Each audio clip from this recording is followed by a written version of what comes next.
Bien, vamos a ir continuando. Bueno, en la anterior clase que tú, Irene, no estabas, vamos a hacer una pequeña recopilación.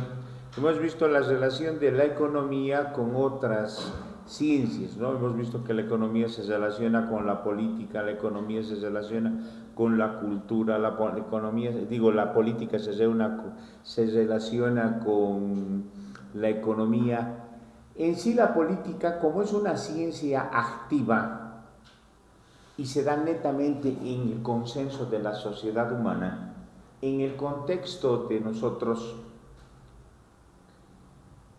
tiene mucha relación. O sea, no es una ciencia totalmente diferente o totalmente apartada, más bien está impregnada. ¿Por qué se relaciona con la cultura? Porque la cultura es todo lo que el hombre hace. Su lengua, sobre todo, eso nunca se van a olvidar, la lengua es el primer rasgo de la cultura de un pueblo. Después están sus costumbres, sus tradiciones, su arte, hasta su comida es parte de la cultura. Entonces la política está muy relacionada, ¿no? Al menos en los países como el nuestro, la cultura con la política está muy ligada, porque somos un país diverso. Somos un país multicultural y multiétnico. Con la religión, ¿por qué ustedes dirán, pero qué tiene que ver la religión con la política? Tiene mucho que ver, porque la religión y la política han andado juntos desde que el hombre está presente en este planeta y desde que constituyó lo que se llama sociedad. Ambas se necesitan. Alguna vez la política necesita de la religión y otras veces la religión necesita de la política. Y a lo largo de la historia, jóvenes, la política ha cumplido un papel bien, pero bien negativo con relación a la religión. La religión ha instrumentalizado su represión apoyado por la política. O a la inversa, en determinados momentos la política ha utilizado a la religión para lograr sus fines. ¿Ya? Ahora veremos por qué se relaciona con la economía. Ustedes lo están viendo el ejemplo. En este tiempo, en este periodo que usted estás viendo, Brian, ¿votas ya? ¿Tienes 18 años todavía? Ya has votado esta elección del 17 de agosto. Tú, Junior, ya votaste. ¿Tú, Juan Carlos? Digo, Richard, ¿ya has votado? Sí. Ya. ¿Tú, Juan Gabriel, has votado? Ya. Tú, me olvidé preguntarte, Irene, ¿ya has terminado colegio o sales este año bachiller? Recién. ¿De qué colegio estás? ¿Perdón? El Sucre, el que está aquí abajito. Ah, estás en Tiquipaya. Ah, no has venido el lunes porque has festejado la fiesta de tu municipio, o sea que con resaca has venido ayer. Ya, o sea, ¿cuántos años tienes, Irene? 17. ¿Ya has votado o así? Ah, qué bien. Entonces, ¿ustedes por qué? Ustedes están escuchando hoy en estos días y van a seguir escuchando hasta el 19 de octubre. ¿Qué están? Todos los dos candidatos que ofrecen. El problema del combustible, el dólar, o sea, imagínense. ¿Por qué el problema? A mí qué me importa, si tú no tienes gasolina es tu problema. No, porque la política en eso tiene que basarse. Si tú como medio de transporte que tienes, transportas la producción agrícola, si tú no sacas esa producción agrícola del Brian, Junior, Irene y Juan Gabriel van a recibir las consecuencias, porque no va a llegar a la ciudad el alimento que necesita el ser humano. Entonces, tú tienes tu camión, tú dices, no, es que yo de los 7 días de la semana, 5 me paro haciendo cola, durmiendo ahí para cargar, traen combustible que me dura 2 días. Entonces, ¿qué tengo que hacer para compensar esas pérdidas? Le incrementas tu flete al Brian.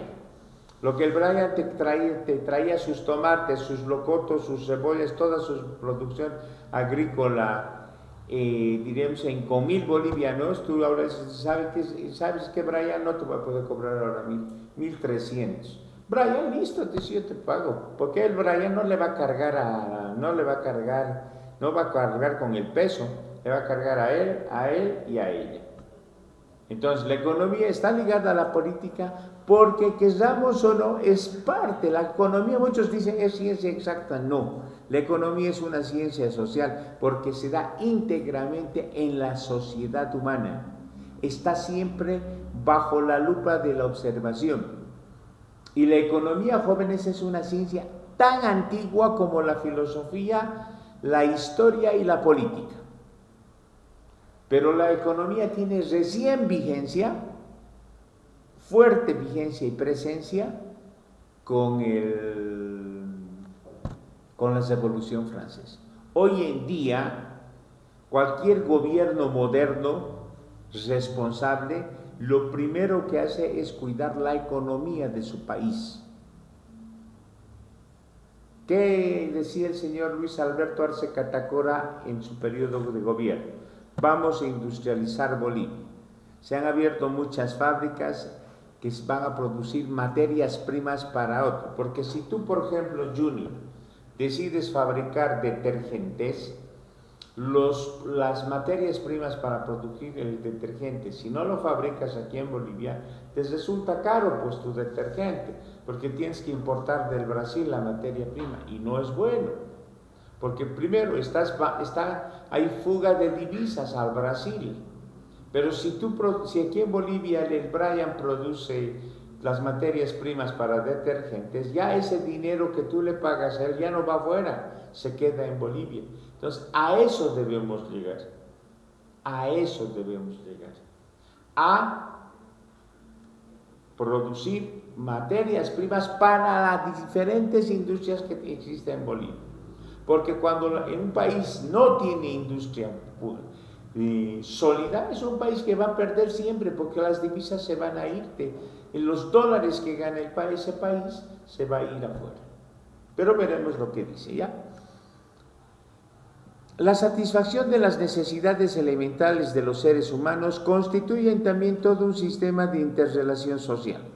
El hombre se ve impedido en primera instancia a dar satisfacción a sus necesidades materiales, alimentación, vestido o abrigo, y ello da lugar a una serie de actividades productivas que generen los recursos que permitan sobrevivir frente al medio natural y que lo caracterizan como una especie capaz de transformar y modificar su entorno en su beneficio.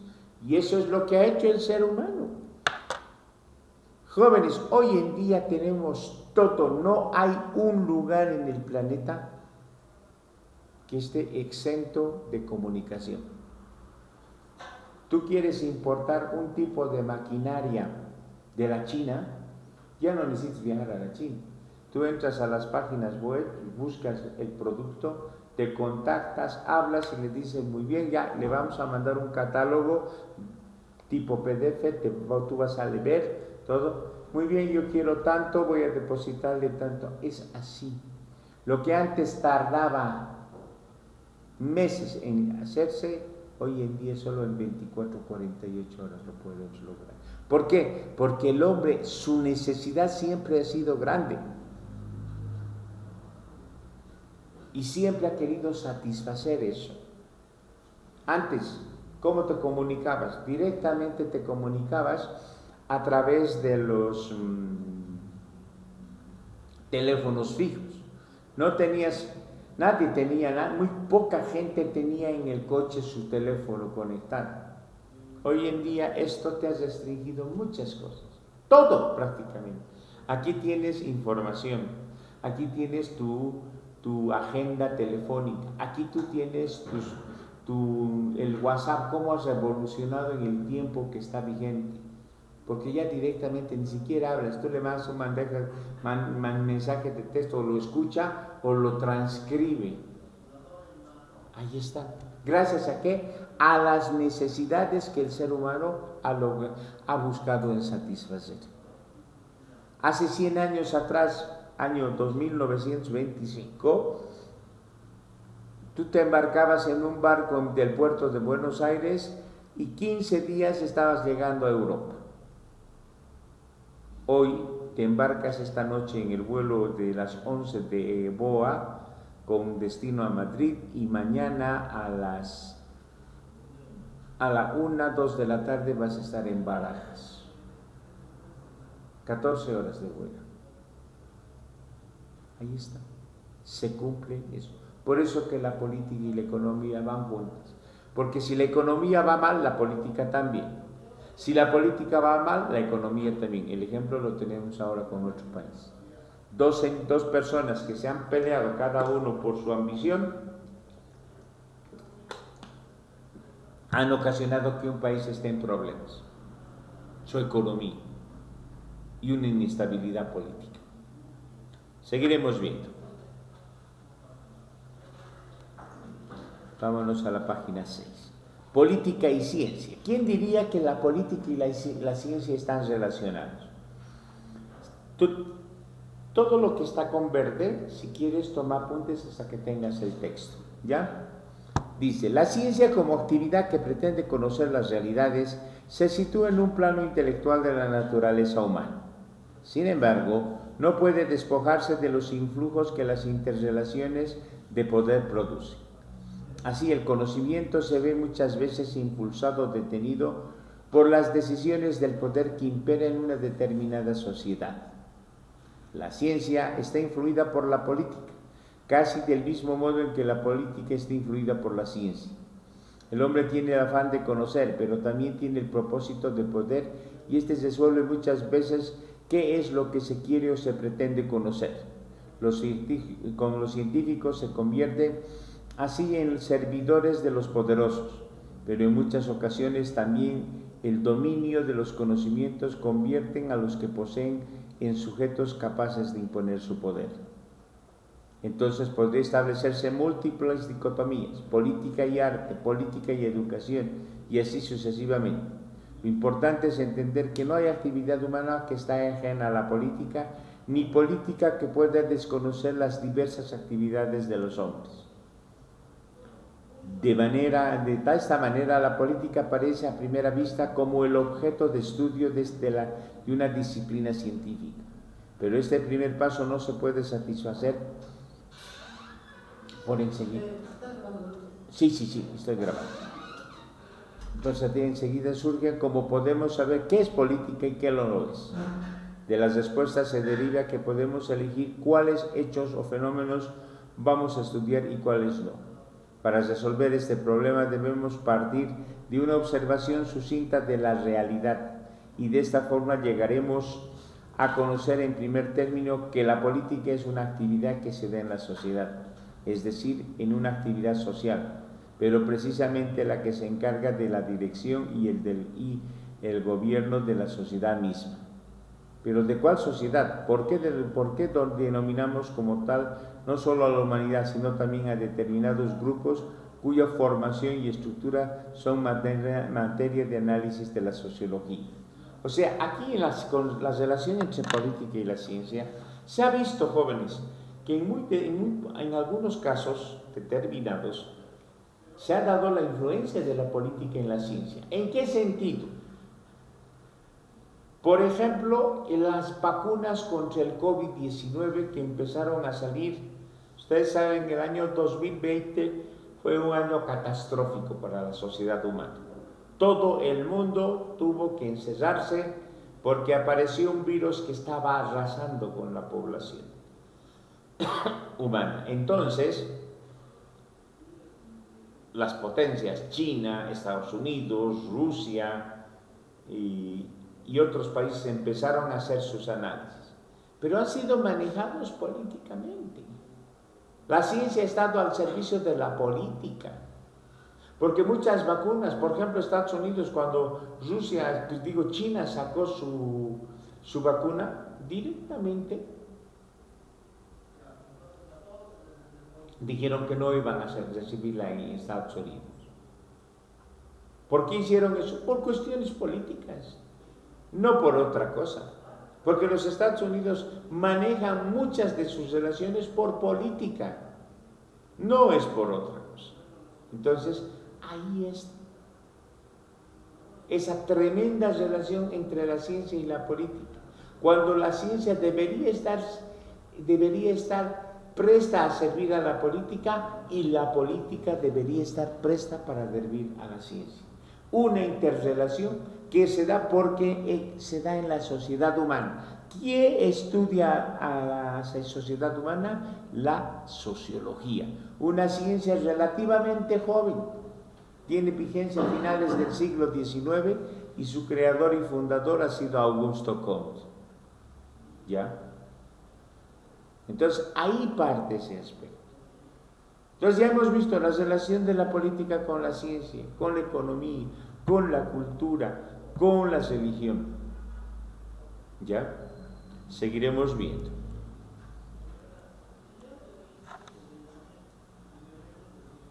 Dice, la ciencia política como ciencia que estudia al Estado.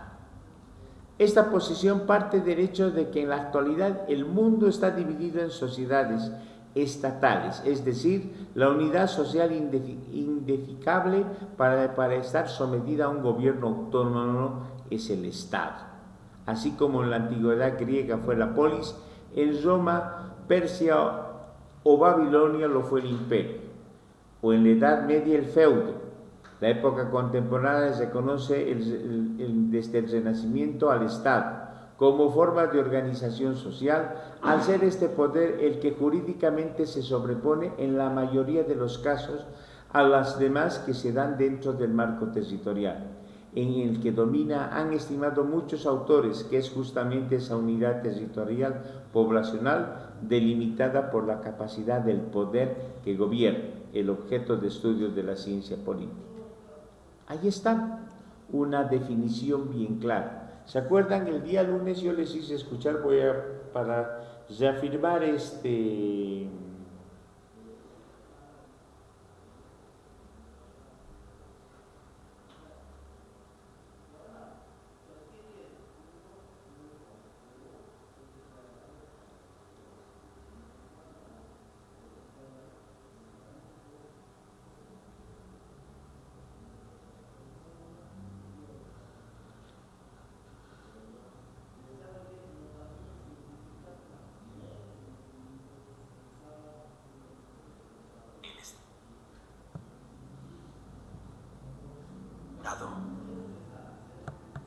concepto de Estado con...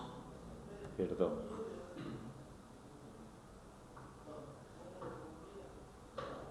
A ver. Y de los límites que esta institución debe o no tener frente a la libertad individual. Aunque las comunidades humanas han tenido siempre estructuras de autoridad, la noción de Estado como entidad autónoma y diferenciada aparece con claridad en la modernidad. Filósofos como Maquiavelo, Hobbes y Rousseau lo pensaron como una construcción racional para enfrentar el caos y garantizar la vida en común. Maquiavelo entendió que el poder político debía analizarse en sus mecanismos concretos y que el príncipe debía preservar la estabilidad del territorio más allá de las consideraciones morales. Hobbes, en el Leviatán, planteó que sin una autoridad común, los hombres vivirían en un estado de naturaleza caracterizado por la guerra de todos contra todos. El Estado surge entonces como un pacto por el cual los individuos entregan parte de su libertad a cambio de seguridad. Rousseau, en cambio, pensó el Estado como expresión de la voluntad general, una unión de voluntades que busca el bien común y no simplemente la seguridad. Estos tres enfoques muestran que la idea de Estado nació ligada al problema del orden social, de la manera de evitar la violencia y permitir la vida organizada. Max Weber definió al Estado como aquella comunidad humana que reclama para sí el monopolio legítimo de la violencia en un territorio determinado. Esta definición no reduce el Estado a la fuerza, sino que subraya que solo a través de él se legitima el uso de la coerción, ya sea mediante leyes, tribunales o fuerzas armadas. Ejemplo, un ciudadano que roba no puede ser castigado por cualquier individuo, sino únicamente por los órganos autorizados del Estado, que poseen la legitimidad para imponer sanciones. Esto asegura que la violencia no sea arbitraria, sino regulada bajo normas compartidas. A lo largo del tiempo, el Estado ha asumido funciones diversas que pueden agruparse en 3 dimensiones fundamentales. 1. Seguridad y orden. Garantizar la protección de los ciudadanos frente a amenazas internas y externas. 2. Justicia. Establecer leyes, tribunales y procedimientos que resuelvan conflictos y aseguren reglas comunes. 3. Bienestar. En la modernidad, el Estado asumió también tareas de educación, salud y redistribución económica, configurando lo que se llama Estado social. Estas funciones no son uniformes.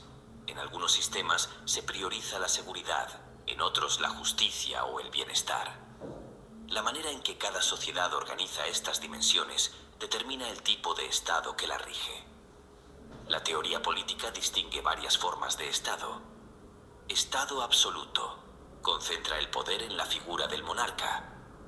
Ejemplo: las monarquías europeas del siglo XVII.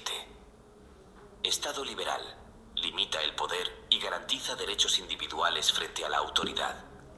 Ejemplo: las democracias occidentales modernas. Estado social.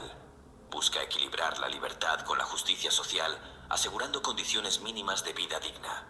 Ejemplo: el estado de bienestar europeo tras la Segunda Guerra Mundial. Estado totalitario. Controla todos los aspectos de la vida social y elimina cualquier oposición. Ejemplo: los regímenes fascistas del siglo XX. Cada modelo responde a concepciones distintas sobre el individuo, la libertad y el papel del poder en la sociedad.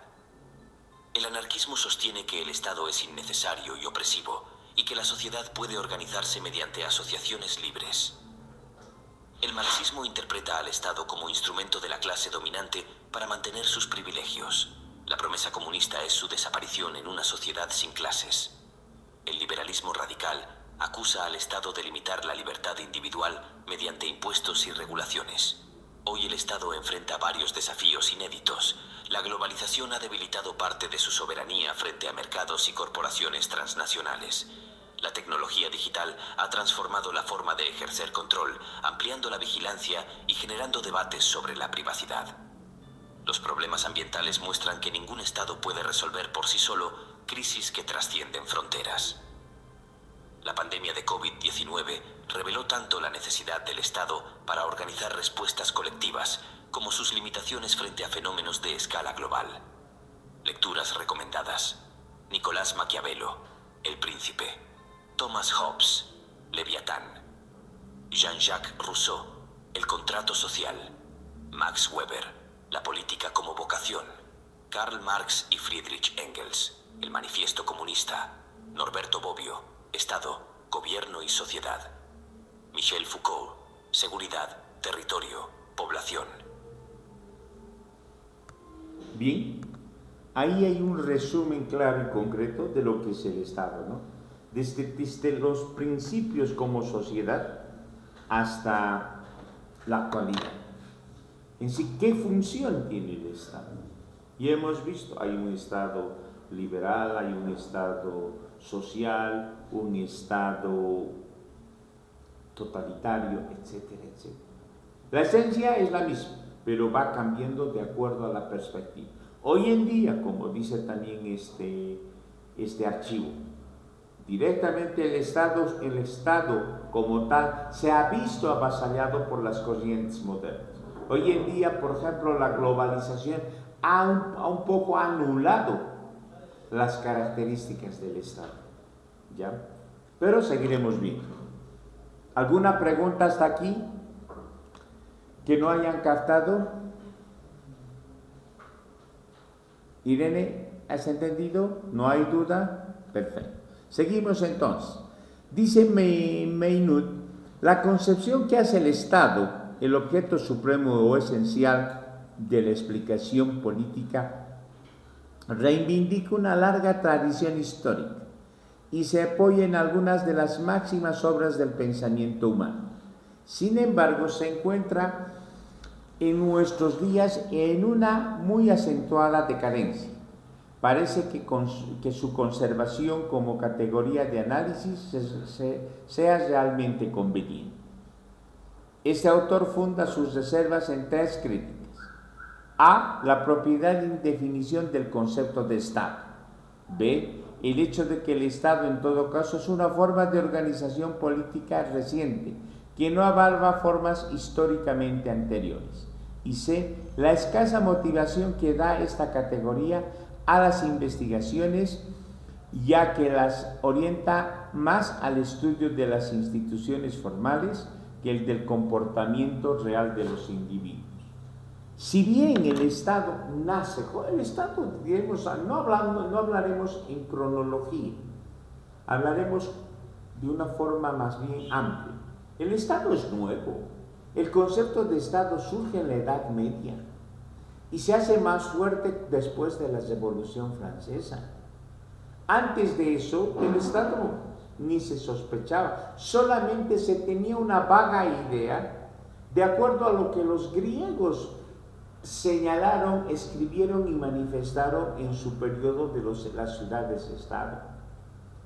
La humanidad tuvo que pasar, imagínense, la Edad Media ha sido el periodo más largo que la sociedad humana ha transcurrido, 10 siglos, del siglo V al siglo XV, es decir, 1000 años, jóvenes.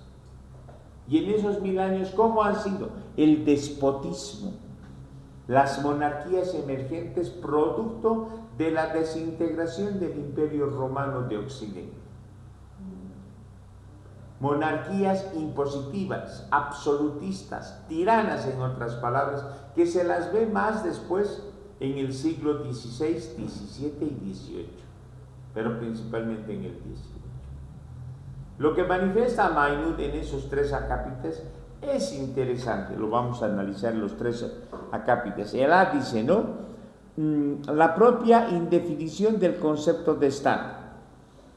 El Estado sí como tal, jóvenes, carece, no vamos a llegar nunca a una definición clara. Si bien, por ejemplo, Max Weber habla de que el Estado es una institución que regula las conductas de las interrelaciones personales, aquí, según Maynud, no hay una clara definición. Sigue siendo ambiguo esto. En el punto B, ¿qué dice? El hecho de que el Estado en todo caso es una forma de organización política reciente que no abarca formas históricamente anteriores, lo que les decía hace un ratito. No hay algo que antes de la Edad Media o después de la Edad Media se presente como mayor fuerza. Es decir, es una organización humana que se dio a partir del Renacimiento, pero con mayor fuerza en la Revolución Francesa. Y C, la escasa motivación que da esta categoría a las investigaciones, ya que las orienta más al estudio de las instituciones formales que del comportamiento real de los individuos. Es decir, el Estado es cierto, en cierta forma es verdad lo que dice. El Estado lo que organiza es más el aspecto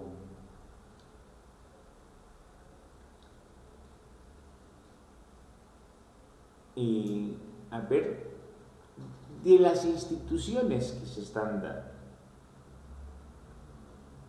Hoy en día, por ejemplo, si tomamos el ejemplo de nuestro país, ¿cuántos poderes ya no existen en la palabra? Desde que hay una nueva constitución promulgada en el 2010, la Constitución del Estado Plurinacional de Bolivia, ¿qué dice? Órganos, habla del órgano ejecutivo, del órgano legislativo y del órgano judicial. Otros países que también son repúblicas hablan también de esos tres poderes, poder ejecutivo, legislativo y judicial. Pero habla de la estructura de esos tres poderes, no habla del componente individual. Seguiremos viendo. Dice, el poder como objeto de la ciencia política. Más recientemente se ha insistido en que el gobierno de todos los grupos humanos conlleva necesariamente el empleo de un poder y se ha subrayado qué es el poder, el elemento característico de todo fenómeno político y en consecuencia el objeto central de estudio de la ciencia política. En defensa de esta postura, Schwarzenberg afirma: el fenómeno de la autoridad y de poder no es propio del Estado, se encuentra en toda organización social, incluso en la más reducida, universidades, empresas, sección de partidos, sindicatos, etc. ¿A qué quiero llegar con esto? Ustedes han visto en una parte de este archivo que les he hecho escuchar. ¿Por qué surge el Estado? Para regular la convivencia entre las personas de un determinado espacio geográfico. Y ahí viene lo que ese diálogo famoso de Sócrates con el sofista Calícles, que le dice, Calícles decía, no, es la ley del más fuerte, el más apto, el más poderoso es el que va a sobrevivir. El débil no puede, el débil va a desaparecer por su misma condición. Entonces ahí Sócrates le dice, estás equivocado, para eso está el Estado, para proteger a esa persona débil, a ese ciudadano indefenso contra los avasallamientos de ustedes, los que tienen más poder. Pero seguiremos viendo. ¿Qué dice Meynut?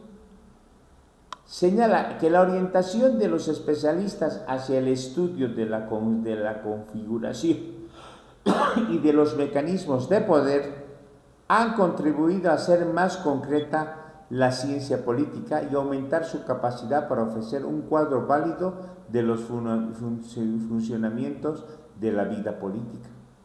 Es cierto, está haciendo eso. Ha ampliado más los campos, ha ofrecido mayores criterios con el objetivo de mejorar. Dice, superación de la polémica. Como todo en política, la determinación del objeto de la ciencia que estudia tiene una connotación polémica, pero esta discusión característica de la politología francesa nos parece fácilmente superable, por no decir francamente inútil. En realidad, ni el Estado ni el poder pueden escapar del análisis de la ciencia política. Exacto. Al hablar de ciencias políticas, aquel de ustedes que decida en el transcurso de este tiempo que nos queda hasta el día del examen de ingreso, ahí me dirán ustedes, dicen, yo voy a dar el examen de ingreso para ciencias políticas. Ahí se darán cuenta a los políticos, ahí se darán cuenta qué estudia realmente la ciencia política. No solamente es el Estado, sino la estructura misma del componente que dice del poder y Estado. A eso estudia la ciencia política. ¿Ya? Entonces seguiremos. Podríamos decir que son dos de sus categorías fundamentales que se implican en formas recíprocas. El Estado es una forma de organización que supone la estabilización de un poder, el cual se impone sobre una colectividad dada, cuya extensión y características quedan definidas por dicho poder. Es la organización política típica de nuestra época, que condiciona la inmensa mayoría, los fenómenos objeto de nuestras preocupaciones científicas. Por otro lado, el poder presente en todas las fenomenologías relacionadas con la dirección y el gobierno de los grupos sociales, tiene que constituir también el objeto más específico del estudio político, pero realizar un análisis al cual haremos en su oportunidad, que nos permita distinguir entre las diversas formas que asume, de modo que el concepto que utilicemos no sea tan amplio, que rebase los límites de las relaciones sociales de carácter político que nos interesa conocer. Dicho de otro modo, el Estado es una formación típica de organización colectiva, determinada y condicionada por un poder. Y eso es desde luego, jóvenes. El Estado es una organización colectiva que componen todo un conjunto poblacional establecido en un territorio. Llámese Estado Plurinacional de Bolivia, República de la Argentina, República del Perú, lo que sea. ¿Y esto a qué se relaciona? A un poder.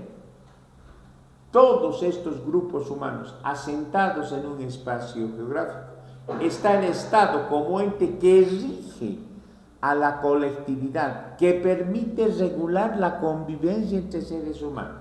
Si no, jóvenes, estaríamos perdiendo el tiempo. El más fuerte abusaría del más débil, ¿ya? Y por tanto el Estado manifiesta esa regulación a través del poder que ejerce. Pero no lo entendamos el poder como algo negativo, sino como aquí dice, ¿no? ¿Qué hubiera pasado si el Estado no se hubiera dado? Los más débiles hubieran sufrido las consecuencias. Y en el aspecto de lo que dice Sócrates en su diálogo con el sofista Calícles. Ya, seguiremos viendo. Y dice: en este contexto resulta claro que la delimitación del concepto de poder es una tarea sustancial de la ciencia que nos ocupa, pero también es evidente que la expresión estatal del poder no puede dejarse a un lado, pues significaría desconocer la realidad política más importante de los últimos 4 siglos. Podríamos decir, resumiendo, que el objeto de la ciencia política es el estudio de la formación, obtención y ejercicio, distribución y aceptación del poder público. Aquí lo está diciendo todo, que el objeto de estudio de la ciencia política es la formación, la obtención, el ejercicio, la distribución y la aceptación de un poder público, ¿ya? Donde se debe entender por poder público al que permite organizar autónomamente una colectividad determinada, la cual en nuestro tiempo asume la forma denominamos Estado. O sea, con esto estamos definiendo definitivamente que la ciencia política estudia toda la estructura de la formación, la obtención, el ejercicio, la distribución y al aceptar el poder público, donde se debe entender en una determinada colectividad. ¿Ya? A eso es el Estado. Seguiremos viendo.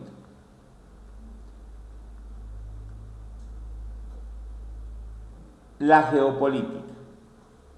La disciplina denominada geopolítica trata sobre la influencia de los factores geográficos en el desarrollo político de los estados.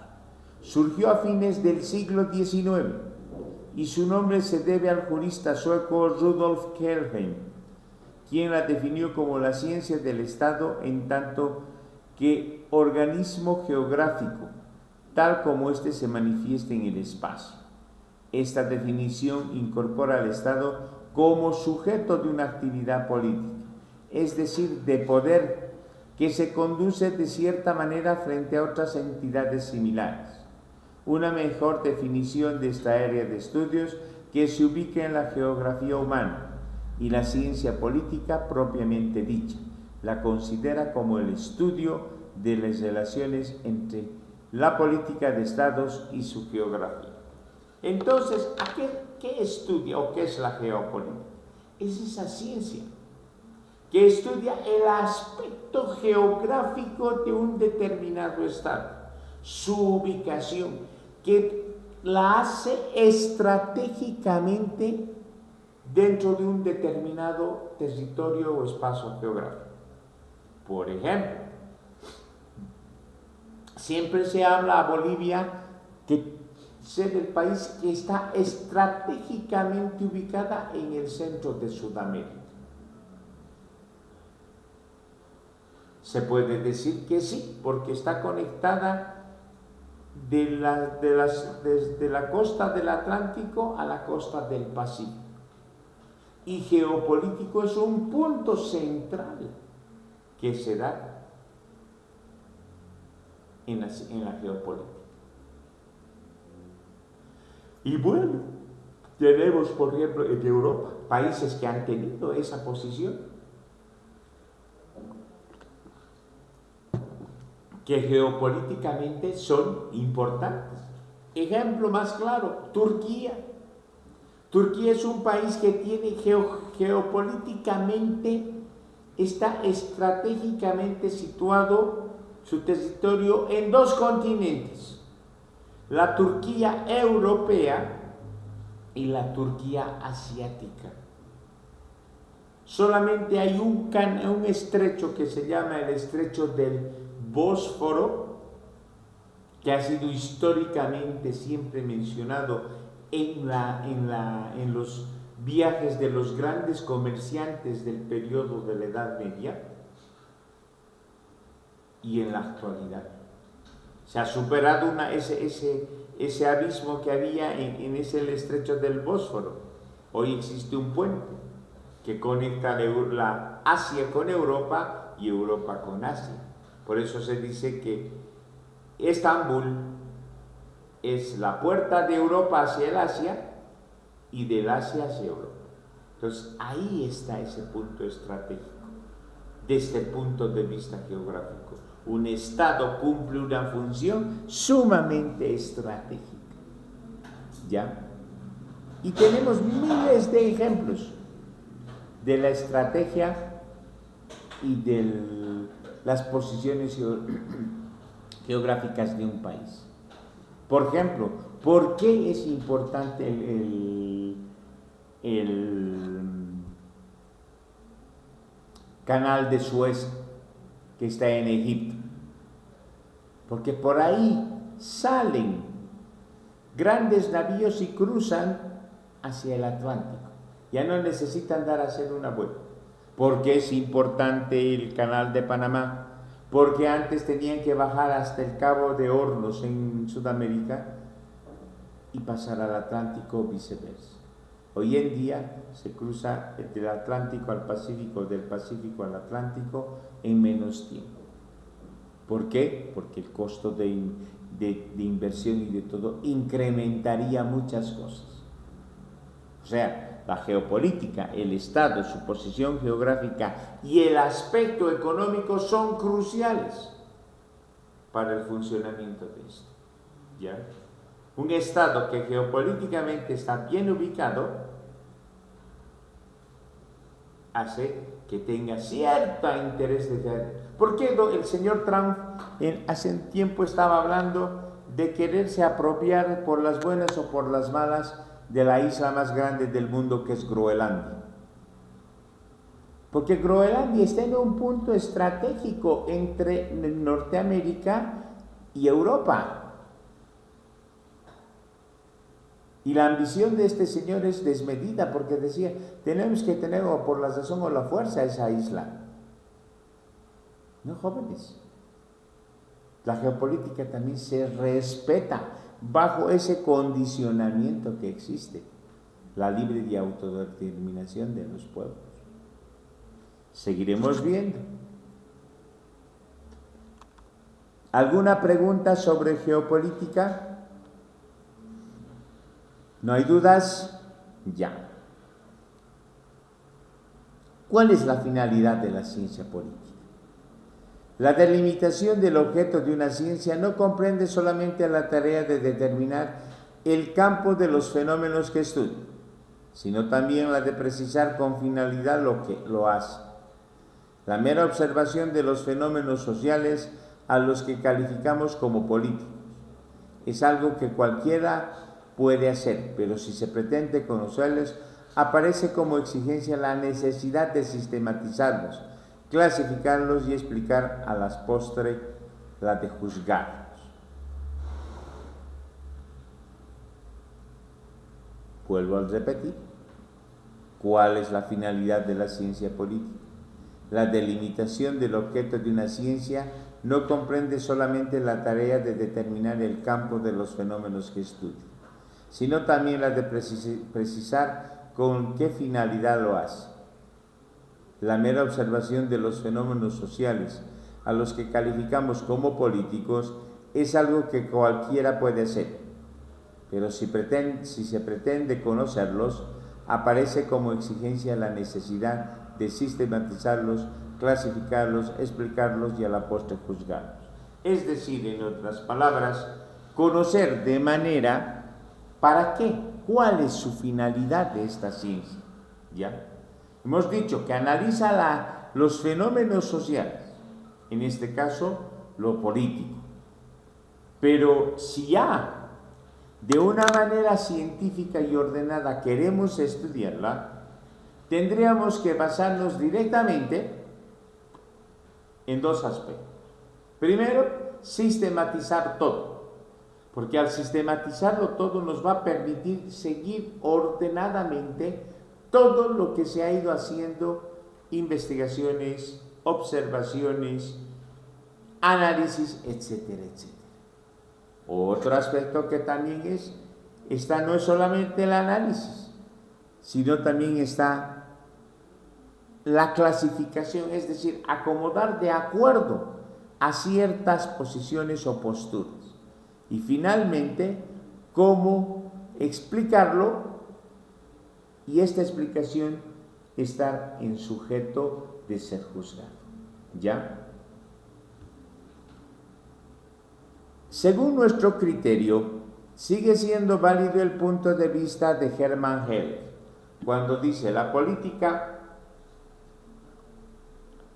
solo puede tener la función de ciencia si se admite que es capaz de ofrecernos una descripción, interpretación y crítica de los fenómenos políticos que sean verdaderas y obligatorias. Es decir, entonces, la ciencia política cumple su función de ciencia si tiene la capacidad de describir, interpretar y criticar los fenómenos políticos, que sean verdaderos y a la vez obligatorios. ¿Ya? Seguimos. Así, la función específica de la ciencia política es, en primer término, describir los fenómenos que se ocupan. Esta descripción permite definir el contorno de dichos fenómenos, estimar sus peculiaridades, clasificarlos según ellas, compararlos para determinar sus similitudes y diferencias, dar cuenta de la frecuencia con que se presenta y señalar las relaciones que puede existir entre ellos. En otras palabras, estamos haciendo lo que hacen otras ciencias. Describen el fenómeno que están estudiando. Al describir se permite interpretar muchas cosas de estos fenómenos políticos, ¿ya? ¿Qué son peculiaridades? Al hacer esa peculiaridad, hacer una clasificación. Si existen similitudes, teorías, compararlas y a su vez también sacar una conclusión cada que tiempo se presenta. Por ejemplo, Platón denomina el periodo cíclico de la política. Hay un periodo que se habla de democracia, otro periodo de totalitarismo, de la monarquía. O sea, él dice, cada cierto tiempo se repite esto. Entonces, eso habría que estudiarlo bajo qué sentido, ¿no? Sería importante. Seguiremos viendo. En el segundo nivel, nuestra ciencia trata de interpretar, o sea, dar una explicación de los fenómenos descritos. Esta función tiende a buscar los porqués de los hechos que se estudian. Así, el resultado descriptivo nos permite establecer que algunos países operan varios partidos, mientras que en otros solo hacen 2 y en otros más.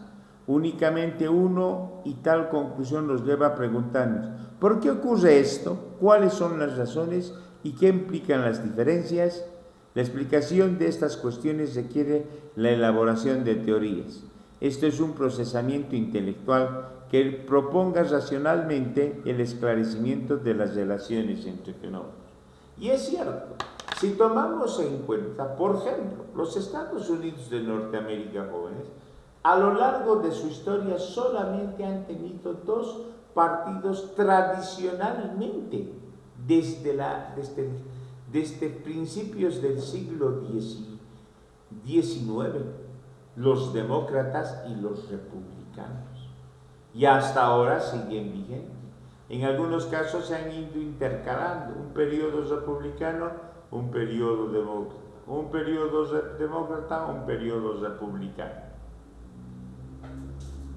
¿Por qué será?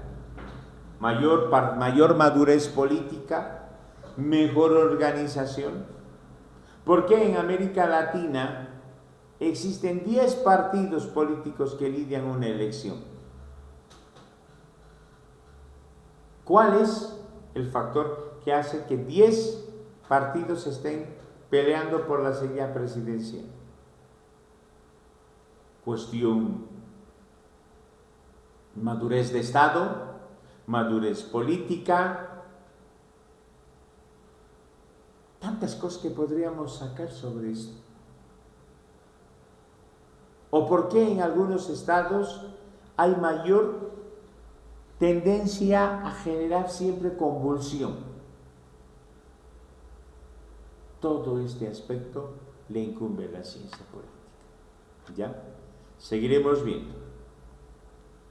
¿Qué hora es? Todavía tenemos tiempo.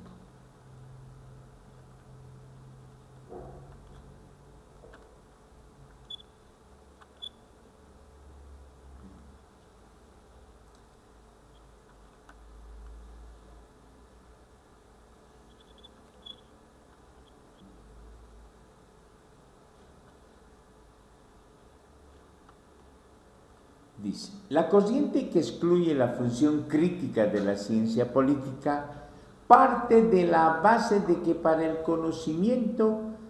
que el conocimiento sea objetivo, debe despojarse de toda pretensión que implique una toma de posición frente a las cuestiones estudiadas, pues el científico correría el riesgo de anteponer sus juicios sobre la realidad política, porque el resultado de su trabajo, aunque podrían servir para la actividad práctica, no tendría validez científica. En consecuencia, se afirma, la ciencia política debe ocuparse de lo que es sin preocuparse si debe ser así o no, dejando esta actividad para los filósofos de la política. Por otro lado, los partidarios de que la ciencia que estudiamos aportes puntos de vista críticos respecto de la realidad, parte de la base de la investigación es también un miembro de la sociedad, sujeto a sus influjos, de qué forma parte del mismo objeto que estudia y cómo todo ser humano dispone de una escala valorativa de la que ya no puede sustraerse, que necesariamente influirá en su labor, restándola así sea inconscientemente la objetividad deseada. Por tanto, señala esta corriente, es preferible que queden claras las posiciones valorativas del científico para poder ubicar su criterio que condiciona los resultados intelectuales que se nos presentan. Y es cierto, en toda ciencia, cuando se pone en la investigación juicios de valor a priori o posteriori, tiene siempre a la larga consecuencias negativas, porque podría contaminar esa investigación. O sea que el investigador ante todo debe anteponer su trabajo, dejando a un lado el aspecto de la opinión personal. ¿Ya? Seguiremos viendo.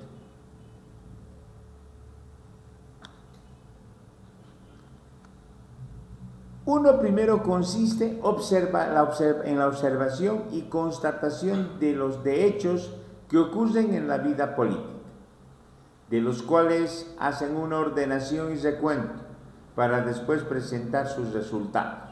Es decir, primero ver todo aquello que se está dando, una observación, como cualquier científico hace. Pone en un microscopio, en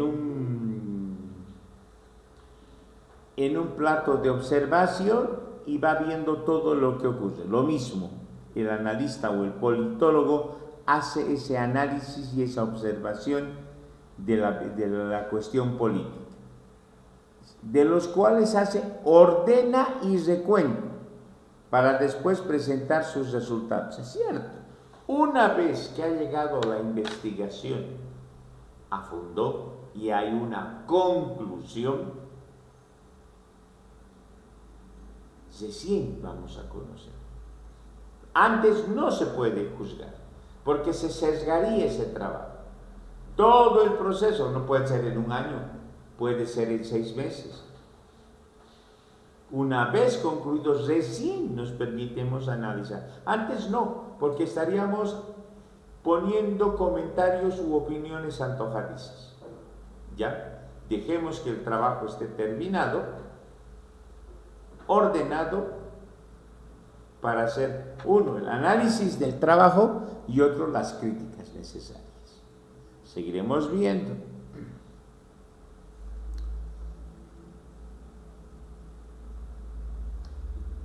Tal sería el caso de las encuestas de opinión o el análisis de ciertas conductas y pautas electorales. Esto en qué sentido votan los individuos pertenecientes a ciertos grupos sociales o a los habitantes de determinadas regiones. Este primer nivel se asemeja al de un técnico de laboratorio, que a partir de ciertos conocimientos y técnicas observa los hechos y nos da un resultado cuantitativo. La forma de trabajar que hemos descrito caracterizó la politología estadounidense de fines de la década de 1920 hasta principios de 1950 y es el enfoque que se conoce como el behaviorismo, que significa proceder, conducta, de modo de portarse o conductismo. Y es cierto, jóvenes, aquí no necesitamos basarnos en otra idea que la que estamos viviendo. Por ejemplo, ¿se acuerdan antes de las elecciones del 17 de agosto? La primera encuesta que salió fue el 1 de junio, un domingo.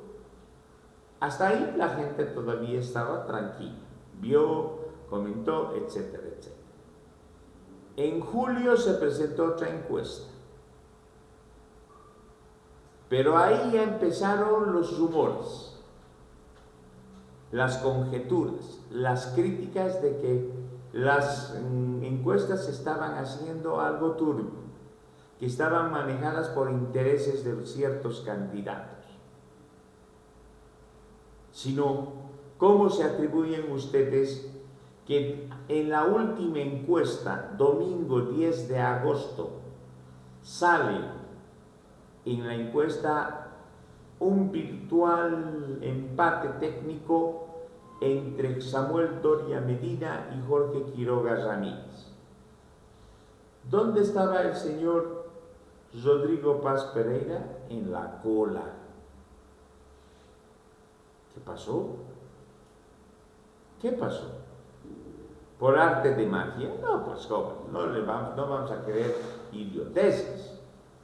Sí, se puede justificar una cosa.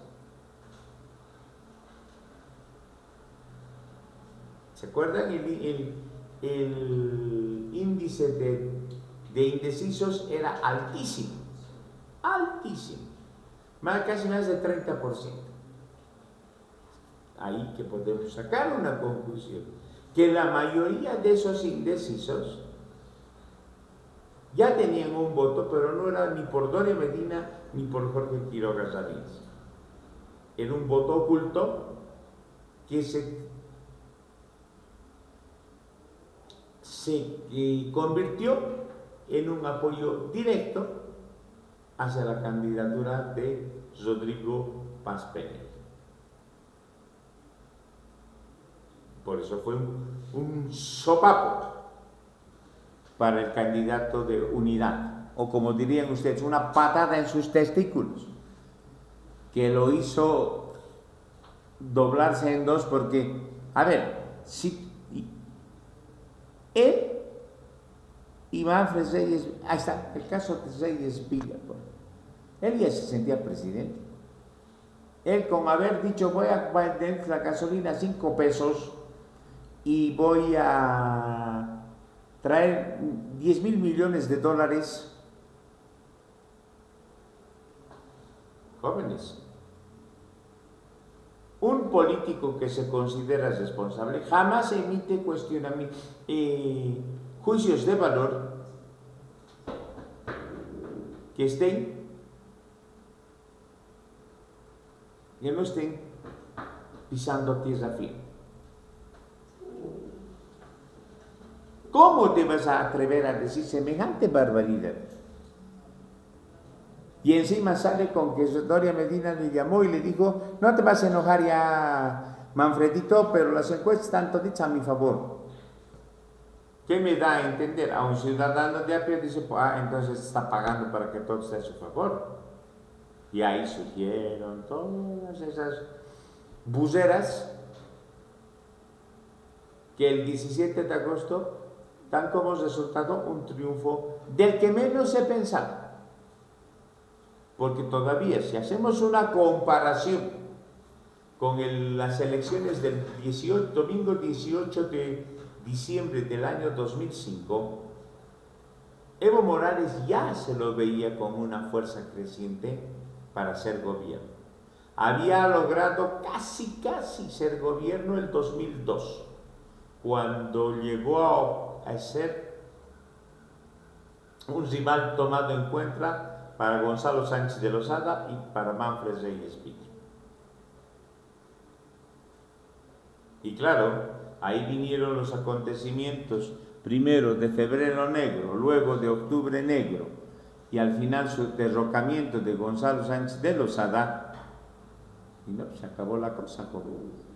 Y por eso el 2005, el 18 de diciembre, el MAS arrasa en las elecciones, porque la gente dijo suficiente. Y ahora, 20 años después, también se presenta esa coyuntura. Claro, hay gente que, ¿saben qué, jóvenes? Hay gente que habla porque tiene boca. Pero uno tiene que aprender a ser analítico y decir, ¿por qué se da la figura de Rodrigo Paz Pereira, que 10 días antes de las elecciones ni su esposa votaba por él? ¿Qué pasa 10 días después? Ya no votó más bien la esposa de Doria Medina por él. Es que ahí hubo un análisis. Jóvenes, yo río cuando lo escucho al señor Quiroga Ramírez. Él se piensa que todos los bolivianos todavía, en vez de nariz, tenemos una mamadera y que nos pueden mamar como les da la gana. No, jóvenes, si algo que hay que agradecer a Evo Morales es que abrió los ojos de la mayoría del pueblo. Y el pueblo ahora sabe qué es lo que le conviene. Y el pueblo analiza, pero no lo manifiesta. Vayan ahorita a preguntar, yo les digo, a ver, los 5 salgan en el recreo y vayan, tú Junior en la Jordán Yoquendo, tú Richard en la Jordán Heroinas, tú andate a la Calatayud Juan Gabriel, tú Irene andate a la cancha, hoy 10 miércoles está lleno, y tú andate al 25 de mayo. Y pregunta, señora, buen día, ¿usted por quién va a votar? Uno se va a decir, no, yo no, mi voto es secreto. Otro va a decir, voy a votar por Jorge Quiroga. Te puede decir que puede votar hasta por Batman. Porque no sabe. No es que no sabe, sino que no quiere decirte. Y por eso vienen los resultados. Por eso hay que entender así. Ver el comportamiento. La gente se ha hastiado de una cuestión vigente en este país. Claro, y encima tiene este señor Quiroga Ramírez gente que le hace un flaco favor al hablar de que hay que eliminar nuevamente el Estado plurinacional y volver a la República. ¿Qué le han dicho ya los movimientos sociales? Primero los matan antes de volver a la República. Y eso saben muy bien. El señor Quiroga Ramírez sabe que muchas cosas no va a poder tocar, y más con lo que anoche le han dicho. Usted se posesiona presidente el 8 de noviembre y el 9 empiezan las movilizaciones. Seguiremos viendo. Dice, en segundo lugar, encontramos la teorización que intenta explicar los fenómenos observados sin realizar ningún juicio valorativo. Busca relacionar los fenómenos mostrando sus causas, sus orígenes o sus interacciones recíprocas. Friedrich distingue tres clases de teorías: la morfológica, la genética y la operativa. ¿Por qué la Bolivia de antes del 2005 jamás va a volver a estar vigente? Porque, jóvenes, nadie quiere volver a ese estado excluyente, racista. Nadie. Todos quieren mantener lo que lograron. Pero ahí viene la cosa. ¿Cómo teorizamos? La teoría dice producto de esto. Jóvenes, cuando estamos llevando historia, y les voy a explicar, y les voy a decir, ¿se acuerdan lo que hablábamos cuando estábamos llevando la cuestión del Estado y la relación con las ciencias políticas o su estudio? Veremos ahora estas tres categorías: la morfológica, la genética y la operativa. Dice, según Friedrich, ¿no? Dice, la morfológica nos muestra una estructura y la manera como están relacionados sus elementos. Tal es el caso de la teoría acerca de las formas de gobierno. Las genéticas intentan explicar el origen de los fenómenos de este tipo. Por ejemplo, los que se refieren a las génesis del Estado o de los partidos políticos. Exacto. Aquí estamos viendo ¿qué es la morfológica? Ya les he explicado que las muchas palabras que utilizamos en el castellano son de origen griego. Y en gramática, si escuchamos morfología, sabemos automáticamente que es una palabra griega. Morfos, formas, logos, estudio, el estudio de las formas. Y aquí estamos viendo en política que la morfología en la política es las formas que se han ido dando de la política en diversidad de estados o naciones o sociedades. ¿Ya? ¿Qué dice la genética? ¿Qué es la genética? Está relacionado íntimamente con el factor. Aquí hay una palabra bíblica, dice la génesis del Estado. ¿Qué es la génesis del Estado? Es el principio del principio de todo. En este caso estamos hablando del principio del Estado, ¿ya? Pero, y de los partidos políticos. Por ejemplo, cuando Bolivia nace a la vida republicana, ese 6 de agosto de 1825, se va a mantener bajo una cierta grupos políticos, pero que no tenían una vigencia tan fuerte y tan marcada. Es a partir de casi finales del siglo XIX, más propiamente de 1880, donde van a surgir las dos corrientes políticas de Bolivia, los liberales y los conservadores. Los liberales estuvieron en el gobierno de Bolivia desde 1880 a 1920, más o menos estamos hablando. Y eso, yo diría que después del gobierno de Narciso Campero Leyes, el gobierno de Gregorio Pacheco Leyes, el gobierno de Aniceto Arce Ruiz, fueron entre los conservadores y los liberales. Es a partir de ahí que podríamos hablar del surgimiento de las corrientes políticas. ¿Cuándo cae el liberalismo en Bolivia? En 1920. En 1920 un grupo de liberales se separa un grupo de liberales se separa del Partido Liberal y funda el Partido Republicano a la cabeza de Bautista Saavedra Meaya. ¿Ya? Entonces ahí estamos hablando la génesis del Estado. El Estado boliviano nace como consecuencia de la lucha independentista desde 1809 a 1825. Son 16 años de lucha en la que un territorio, la antigua o Real Audiencia de Charcas, se vio enfrascada en una lucha desigual entre las tropas españolas y los ejércitos de los patriotas. Esa es la de cómo van a ser el Estado. Pero todavía no termina ahí, porque cuando van a ser el Estado boliviano, ¿de dónde nace?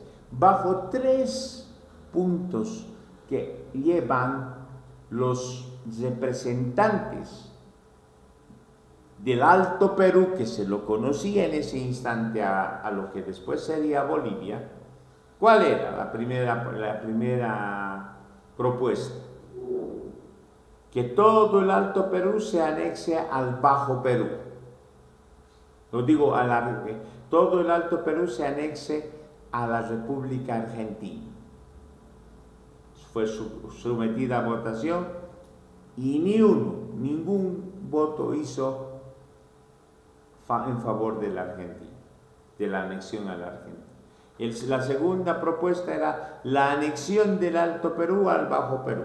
Ahí todavía hubieron 3 que estaban de acuerdo. Y la tercera era crear un Estado en ese territorio libre y soberano en el contexto de las naciones del mundo.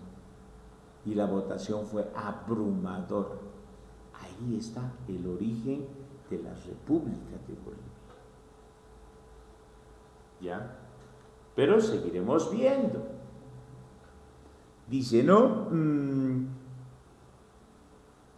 Las teorías operativas que nosotros llamamos funcionales buscan hacernos comprender cómo funcionan de esta naturaleza, cómo funcionan.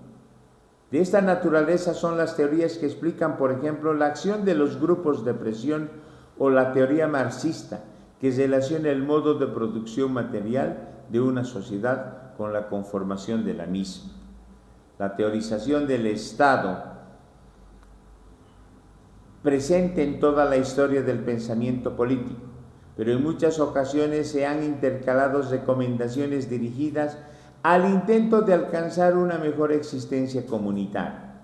De ahí que en muchos casos se hayan pretendido desacreditar la teoría, considerándola como un prejuicio del que se partía para proponer un orden distinto del existente o para convalidar este. La función crítica ha sido también una preocupación permanente de quienes han reflexionado acerca de la realidad política. Ella constituye los grados 3º y 4º de la acción científica a la que venimos refiriéndonos. En el tercer escalón colocamos la crítica teórica, que consiste en elaborar juicios o fórmulas, recomendaciones prácticas a partir de las relaciones entre los hechos.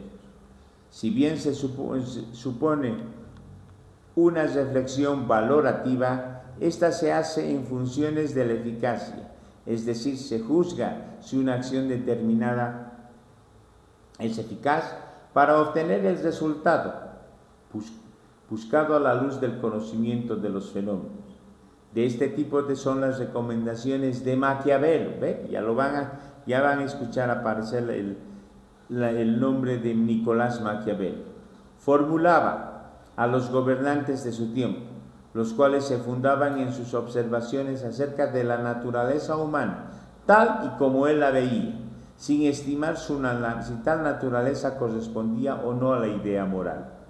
A partir de dichas observaciones, señalaba cómo debería comportarse el gobernante para lograr mantener y acrecentar su poder. De manera semejante, Marx, partiendo de las observaciones de la sociedad, indicaba las acciones que debería seguir el proletariado para consumar la toma del poder al que estaba predestinado por la mecánica misma de la vida social. En cuarto lugar aparece lo que podríamos llamar la crítica ética, que constituye un ejercicio filosófico que se ubica en la valoración de la vida política de acuerdo con los enfoques del bien y del mal. Jóvenes, se habla mucho de este aspecto. Algunos refutan la teoría política.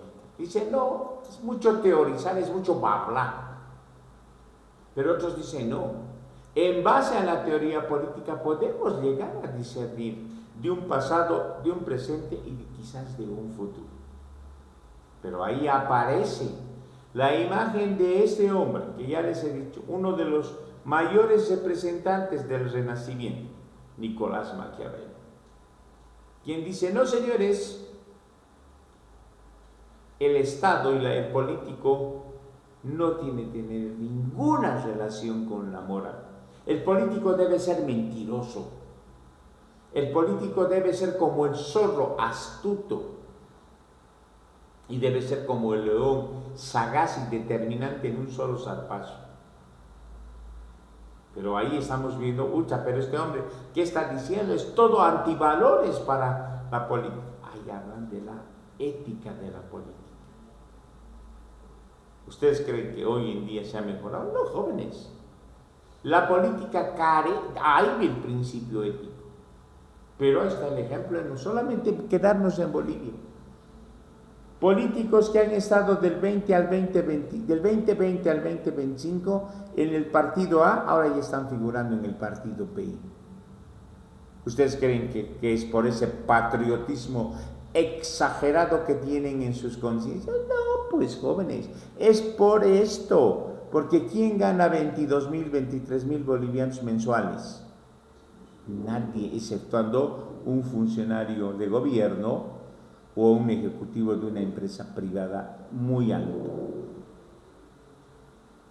Entonces, qué feliz recibir 23,000, 24,000 bolivianos cada mes, y eso a riesgo de que no hagas nada y que te sientes en tu curul solamente a mirar lo que se sacaban la mugre en esta legislatura y lo que se sacarán la mugre en la próxima. Ya. Seguiremos viendo y con eso terminamos. A ver qué hora es. No, está bien, vamos a quedar aquí por el momento y luego seguimos con este punto, con este acá. Pueden salir, jóvenes, tienen el baño hacia el fondo y pueden ir a comer las tucumanas de ahí abajo, que yo también voy a ir a comer porque ya me ha dado hambre.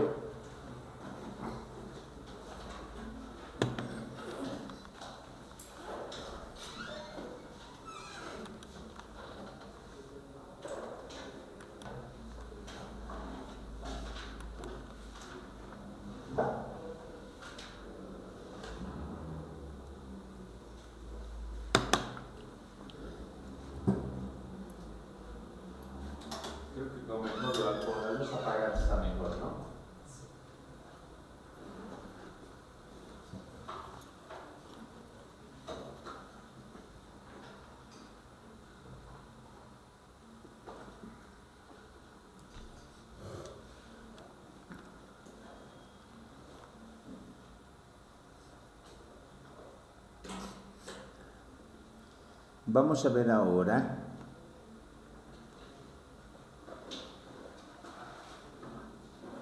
dice, En cuanto al lugar, aparece lo que podríamos llamar la crítica ética, ya hemos visto, ¿no? Por ejemplo, dice, Platón ya planteó el problema de la vida buena para la comunidad. Santo Tomás hacía del bien común el fin supremo de la vida colectiva. Tomás Moro, en su Utopía, las características de una sociedad perfecta, y el propio Marx veía en la superación de los antagonismos de clase, la consagración del ideal societario. La mayoría de los autores asignan esta tarea crítico-ética a la filosofía política, pero a nuestro juicio solo es una parte de ellas, pues únicamente se refiere a los valores morales colectivos.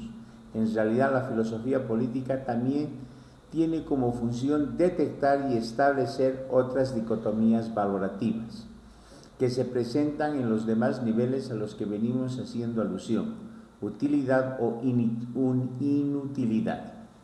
Ya hemos visto, ¿no?, que en la cuestión, por ejemplo, sí, Tomás Moro, sobre todo Tomás Moro, dejó una gran enseñanza con relación al manejo del Estado, a ese Estado en que él mismo señala y dice aquí, en su libro Utopía. Es un libro que también ustedes tienen que leerlo. Habla, ¿no? Él fue muy amigo íntimo, muy cercano a Enrique VIII, rey de Inglaterra. Pero cuando Enrique VIII decide divorciarse y produce el rompimiento de la iglesia inglesa con el papado, Tomás Moro se negó a firmar el divorcio de Enrique VIII, y eso le costó que muriera decapitado. Aún así, faltando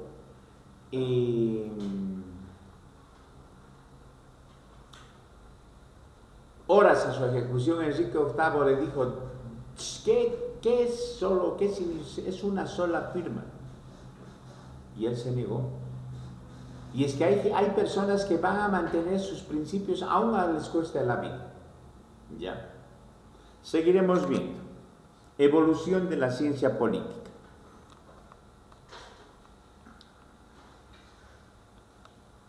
Nuestra materia tiene orígenes muy remotos. Surge en la antigua Grecia y expone las preocupaciones de los pensadores clásicos acerca de la organización y el funcionamiento de la sociedad integrada y bajo un poder exclusivo, independientemente del nombre que se emplee para identificarla. Esta disciplina se ha conformado en función de la reflexión sobre las razones y la necesidad de la sumisión de unos hombres al poder de otros y de la existencia y operaciones autónomas de las comunidades humanas. En la antigüedad, la vida social constituía un núcleo en el que se entremezclaban la religión, la cultura, la tradición, el poder, la economía, la función normativa, etc. Y es cierto, jóvenes, como hemos dicho, ¿no?, el origen de la ciencia política, el proceso evolutivo de la ciencia política comienza en Grecia, en las ciudades-estado. ¿Ya? Ahí surgen las grandes corrientes y pensamientos que van a ir definiendo a futuro lo que este pensamiento se convertiría en un saber humano y posteriormente en una ciencia.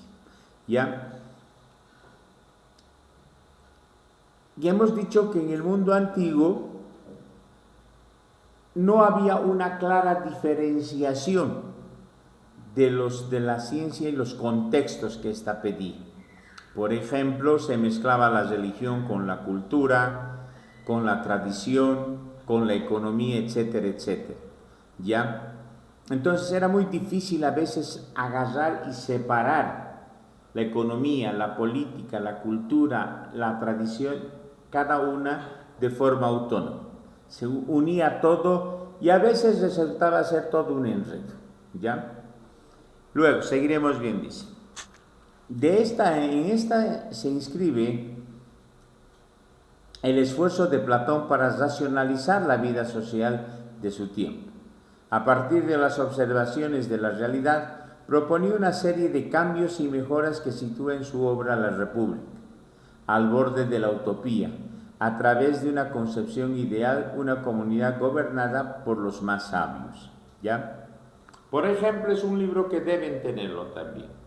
La República de Platón y la Política de Aristóteles. Son dos buenos libros. A ver, anótense, ya les voy a dar para que tengan el rato que pueden, cómprense y lean, jóvenes. Eso les va a ayudar muchísimo. ¿Ya? Hemos hablado ya de Nicolás Maquiavelo, su obra El Príncipe.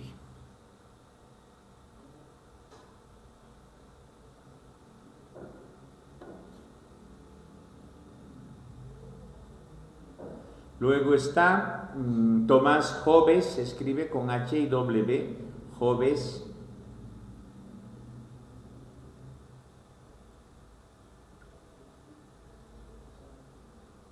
El Leviatán. Después está Juan Jacobo Rousseau, Rousseau se escribe.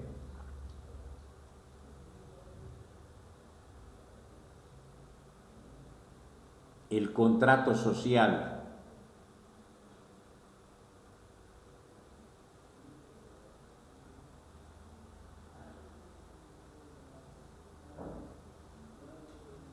Luego está de Tomás Moro, Utopía.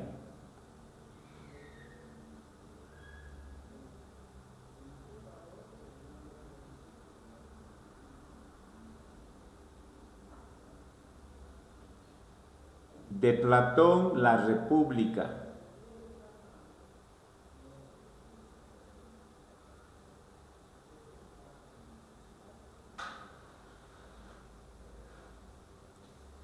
Y de Aristóteles, La Política.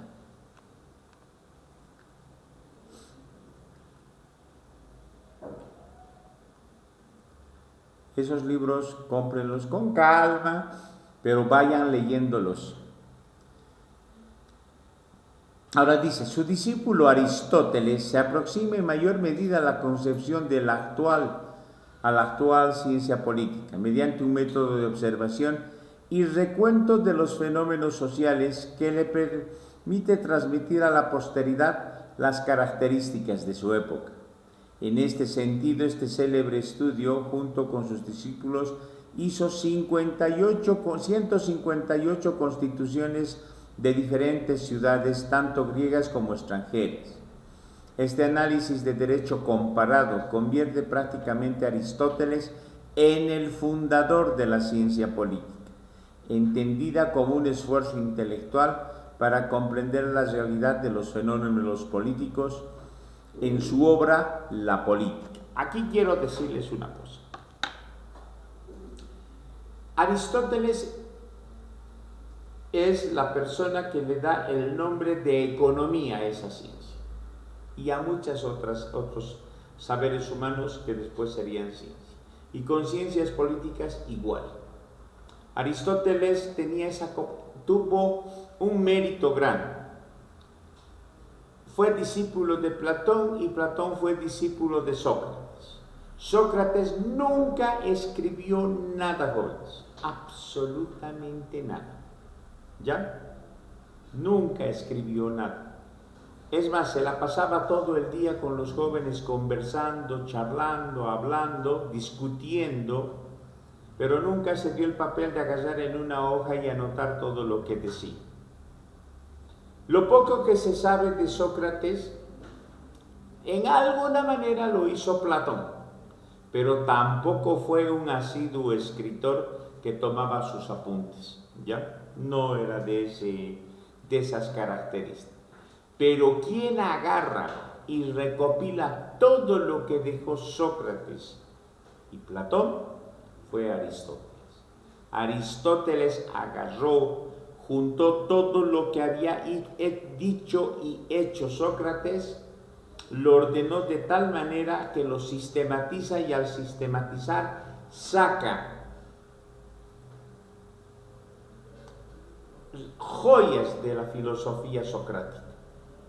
Lo mismo de Platón, igual va tomando apuntes, notas y todo eso, sistematiza, ordena y presenta al mundo las joyas que Platón había dejado. ¿Y qué decir de Sócrates? Digo, de Aristóteles. Aristóteles tuvo una influencia en la sociedad humana hasta la Edad Media. La filosofía aristotélica estuvo vigente no solamente en la filosofía, sino estuvo presente en la esencia del cristianismo, porque cuando Santo Tomás de Aquino llega a conocer a los filósofos griegos, gracias a un filósofo árabe llamado Averroes, agarra la filosofía aristotélica y la acomoda a los intereses de la Iglesia Católica. Por eso que la Iglesia Católica tiene pues ese conflicto con Galileo Galilei, cuando Galileo Galilei dice la Tierra no es el centro del sistema solar, es el Sol. En eso Aristóteles erró. Y lo mismo erró en su teoría de decir que los cuerpos caían por su forma y tamaño. Es decir, cuanto más grande el objeto, más rápido caía. Y si era así una cosita pequeña, tardaba en caer. No, estaba errado el concepto de Aristóteles. Galileo Galilei dice, no señores, tanto una cosa enorme como una cosa pequeña caen al mismo tiempo, porque hay una energía que las atrae. Todavía no se hablaba del concepto de la ley de la gravedad, que casi 200 años después Isaac Newton haría público a la sociedad humana. ¿Ya? Entonces vean, la influencia de Platón y de Aristóteles en la evolución de la ciencia política y del pensamiento político. ¿Ya? Seguiremos viendo. Aristóteles describe diversos elementos psicológicos, culturales y sociales que le permiten analizar la sociedad de su época y establecer algunas relaciones de causa a efecto. Así, entre sus aportaciones fundamentales se encuentra el señalamiento de la necesidad de constituir una clase media fuerte, que atenúe las diferencias sustanciales entre los muy pobres y los muy ricos. Vuelvo a repetir. Aristóteles describe diversos elementos psicológicos, culturales y sociales que permite analizar a la sociedad de su época y establecer algunas relaciones de causa a efecto. Así, entre sus aportaciones fundamentales se encuentra el señalamiento de la necesidad de constituir una clase media fuerte, que atenúe la diferencia sustancial entre los muy pobres y los muy ricos. Eso es lo que hoy en día se trata de mantener el equilibrio. Que exista un tercer elemento que equilibre entre los muy ricos y los muy pobres. Aristóteles hace un análisis del componente social de su nación, de la ciudad-estado, de Atenas. Él ve cómo estaba estructurado. Y él dice, no puede ser que haya dos antagonismos bien marcados, pobres y ricos, ricos y pobres. No, tiene que haber un efecto catalizador que permita la normal y la convivencia. Entonces, ahí surge ese equilibrio que se habla de la clase media. ¿Ya? Seguiremos viendo. En el ámbito de la cultura occidental, el pensamiento de Aristóteles constituye un hito que marca las pautas para el desarrollo posterior del pensamiento político. Más adelante, en Roma, no se produce una ciencia política propiamente dicha. Si acaso Polibio, con su apología de la forma mixta de gobierno instituida por el Imperio Romano, trata de dar una explicación de la preponderancia de Roma en el mundo antiguo, basada en la mezcla de diversos elementos en las distintas formas de gobierno ya analizadas por Aristóteles. Exacto, todo lo que dejó Aristóteles, todos sus aportes, sus teorías, su análisis, contribuyeron de gran manera, jóvenes, al pensamiento político del mundo occidental. ¿Ya? Así que Roma fue la primera, porque Roma agarró, conquista Grecia y se apropia de todo su saber de los griegos, inclusive el aspecto religioso. A su vez, trata de explicar cómo surgen una variedad de gobiernos. No hay un gobierno igualito de un país a otro. Cada uno está matizado por su componente cultural y sociológico que tiene cada país. No vamos a comparar el gobierno boliviano con un gobierno que se da, por ejemplo, en Noruega. Totalmente diferente. Ni siquiera puntos de comparación. ¿Ya? Seguiremos viendo. En la Edad Media predomina la explicación teológica de la autoridad y Santo Tomás, el primero que fundándose en los textos aristotélicos, lo que les decía, realiza un análisis de ciertas realidades políticas, pero siempre imbuido por un afán de orientación de la sociedad en la que está inmerso. Casi 300 años más tarde, Nicolás Maquiavelo se convierte en el fundador, sin proponérselo, de la ciencia política moderna, ya que se aparta de la tradición teológica y mediante un análisis histórico aporta categorías nuevas del pensamiento político. Exacto, jóvenes. Es decir, entonces, Aristóteles es el padre y creador de la ciencia política del mundo antiguo y Nicolás Maquiavelo es el creador de la ciencia política del mundo moderno. ¿Ya? Ahí está los dos aportes de estos dos personajes. ¿En qué sentido Maquiavelo cambia radicalmente el pensamiento político o la ciencia política de su época? Sacándole todo lo religioso que estuvo inmerso en el pensamiento político de la época medieval.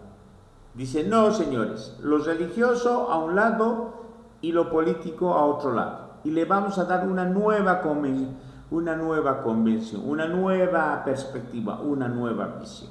¿Ya? Y aquí vemos en esto, dice, en sus obras, los discursos sobre la primera década de Tito Livio y El Príncipe, Maquiavelo presenta observaciones de hechos a partir de los cuales propone consejos a los gobernantes de su tiempo.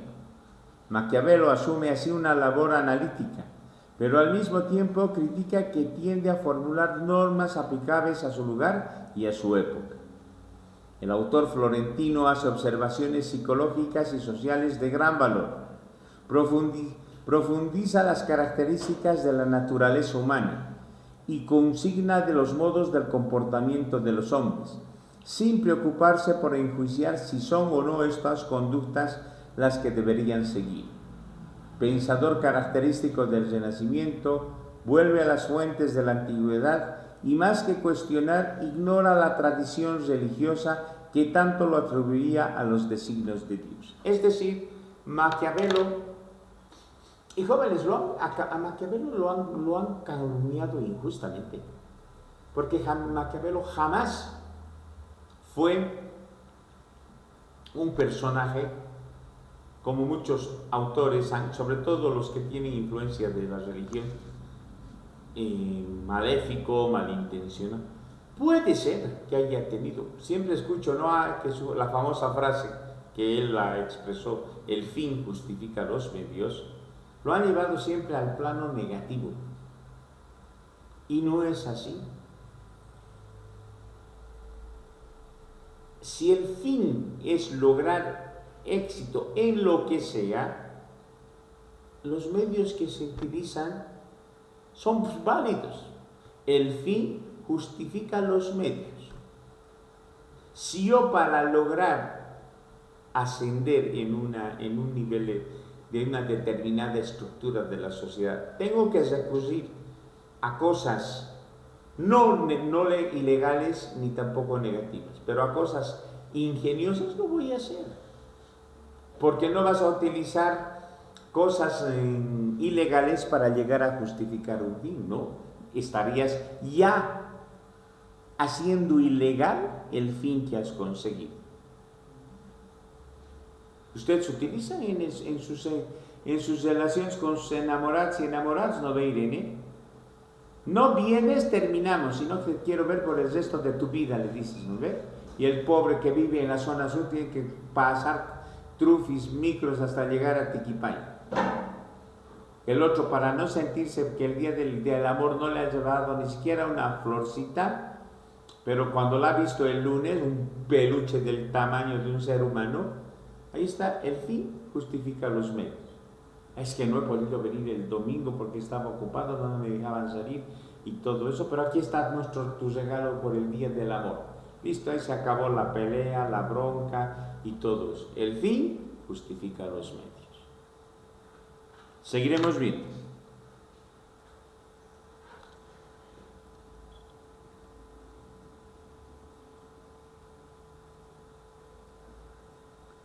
Vamos a ver ahora el programa. Un ratito, déjenme ver esto.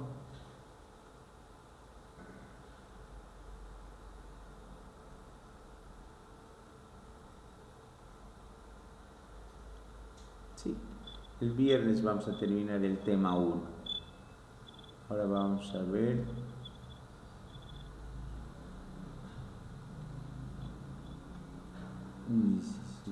Al 18. Problemas de su denominación. Preguntas, jóvenes. Un momento, vamos a parar. Preguntas. Dudas. A ver, Junior, ¿qué partecita un poco te cuestiona o no estás pudiendo captar? ¿O está entendido?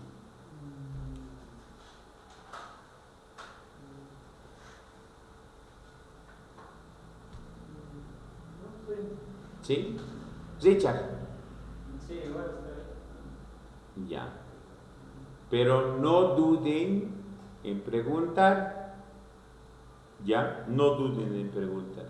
Tienen que preguntar porque no es nada bueno. Sí, hemos entendido y después de aquí, oye, y ahora, ¿cómo ha dicho? ¿Qué era? Yo puedo entender que eso se arrastra desde el colegio. Cuando el profesor se enojaba, cuando el alumno quería preguntar algo.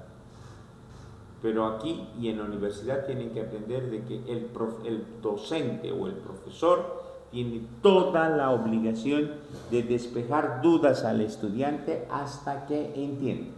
¿Ya? ¿Traen alguna duda? Irene, ¿tú, Juan Gabriel? ¿No hay dudas? Ya, a ver, un ratito veremos quiénes están en virtual. ¿Qué ha pasado?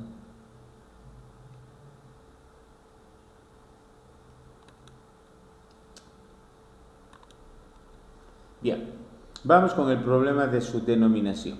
Nuestra disciplina se enfrenta a un doble problema. Además de las dificultades relativas a la determinación de su identidad, tiene que afrontar una indecisión bautismal. Su nombre también es el objeto de discusión, ya que su materia es incuestionable, de carácter social para muchos autores. La ciencia política no es sino una parte de la sociología, la que denominan sociología política.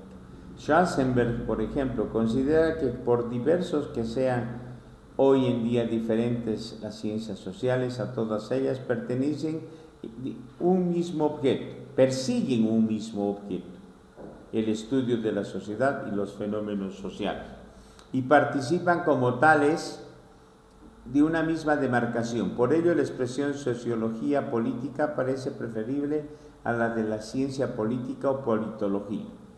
En sí, jóvenes, este tema está en un tema de discusión.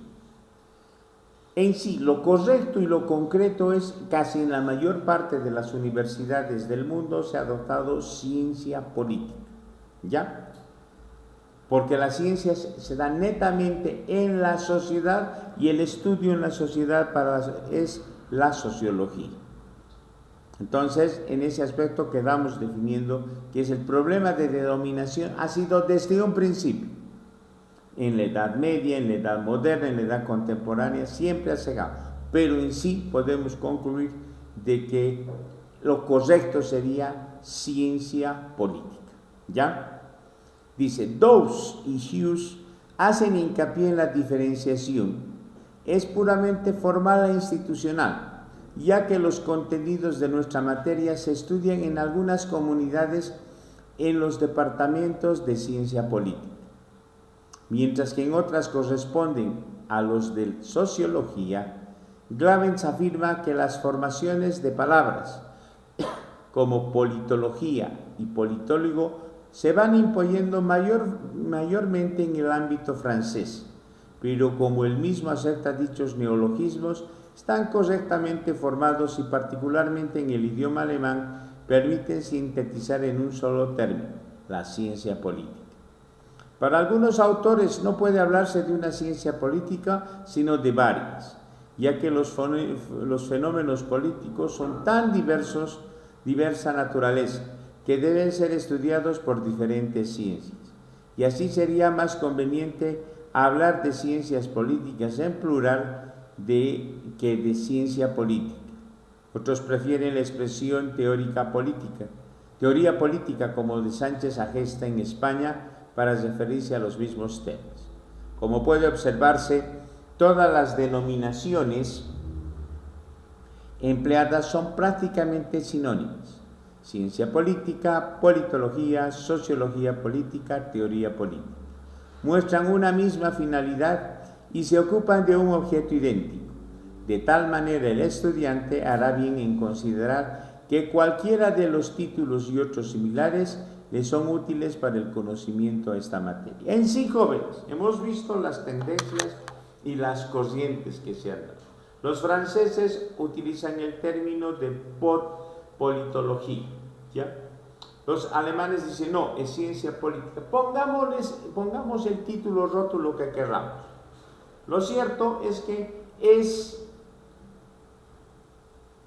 diferentes caminos para llegar a la misma ciudad. ¿Por qué?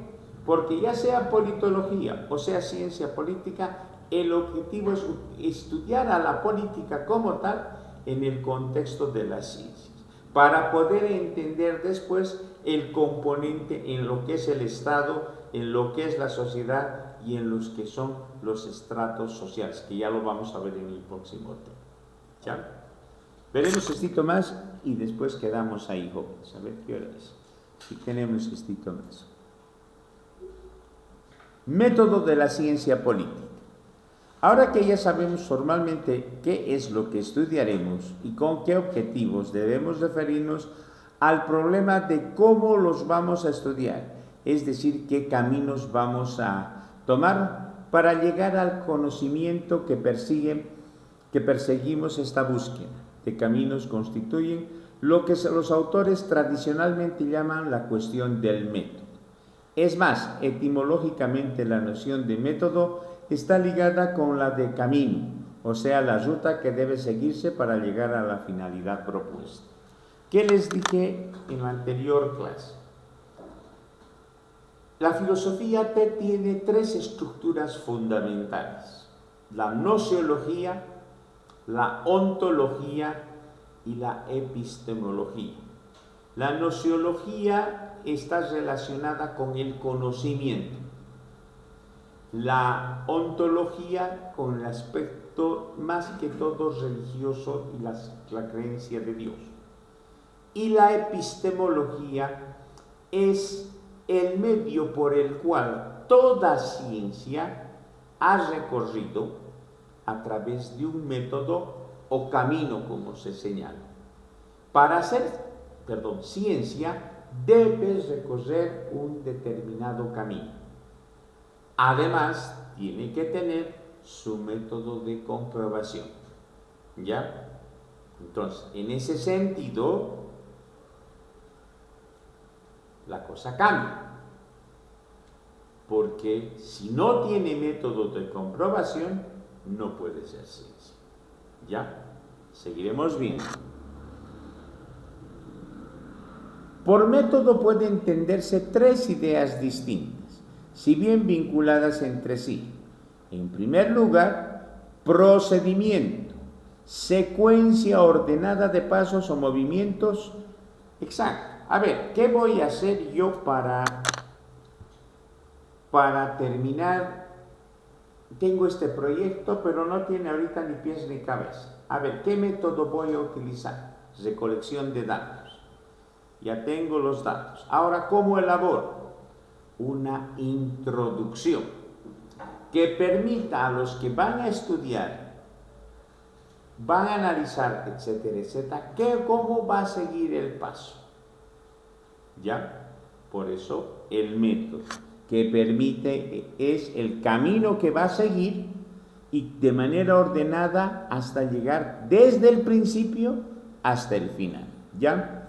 Luego está, en segundo lugar, un conjunto de reglas que se aplican propiamente dichas. Finalmente, la suma de técnicas como la observación, clasificación y experimentación que se aplican en cada paso del procedimiento regido por el conjunto de las mencionadas reglas. O sea, tiene que haber en segundo lugar reglas que permitan llevar a cabo ese procedimiento. No se pueden salir de esas reglas porque dañarían el contenido que se está haciendo. Luego dice, la ciencia política como ciencia social se vale de múltiples instrumentos conceptuales para llegar al conocimiento de los fenómenos que estudia. Dusan Sidhansky dice que la ciencia política utiliza toda la gama de la metodología de las ciencias sociales, que va desde el método histórico y la encuesta sociológica al método estadístico. ¿Ya? Entonces, como cualquier otra ciencia, la ciencia política hace lo mismo. Estudia una serie de instrumentos, se vale de varios instrumentos para llegar a un fin. Y ahí está la opinión de Sidhansky, que dice: la ciencia política utiliza toda la gama de la metodología de las ciencias sociales, que va desde el método histórico, la encuesta sociológica, el método estadístico. ¿Cuál es el método histórico? El método histórico es aquel que ya se ha ido dando a lo largo de la historia. ¿Sí? Se ha ido dando a lo largo de la historia y por lo tanto es un gran referente. Luego está el método sociológico, en base a la recolección que se va dando en el medio social, en la sociedad. Y el método estadística, es decir, a ver, según las estadísticas, esto es un 20%, este es un 60%, este es un 40%, así. Son los tres métodos que ayudan a la ciencia política a desarrollar plenamente su trabajo y sus logros. ¿Ya? Preguntas hasta aquí, jóvenes.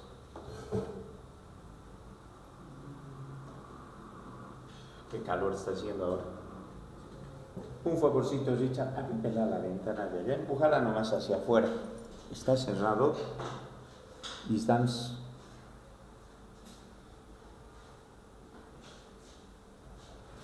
Exacto, ahora sí.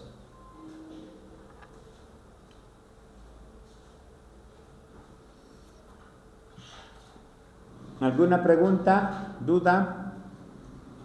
Ya, vamos a repetir este tema. Entonces, jóvenes, nos vemos el viernes. El viernes ya terminamos el tema 1. Una cuestión, el viernes terminamos, bueno, yo ya les voy a ir entregando sus fotocopias.